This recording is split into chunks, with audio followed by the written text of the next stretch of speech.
having what is arguably the best season of her illustrious career, Shelly-Ann Fraser-Pryce is ending the season with some drama. She missed the big meet in Lausanne with what was reported as a hamstring discomfort.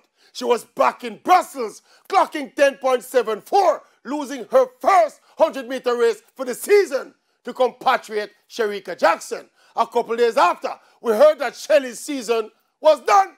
And then, all of a sudden, the about turn. Shelly will be contesting the 100 meters at the final in Zurich this week. And no one is complaining. On merit, Shelly has been the best in the world over the distance this season. So she deserves to be in that final. As it relates to that hamstring discomfort, put it this way, no one but Shelly knows how good or how bad that hamstring issue is. She's now a wily veteran who has seen it and done it all.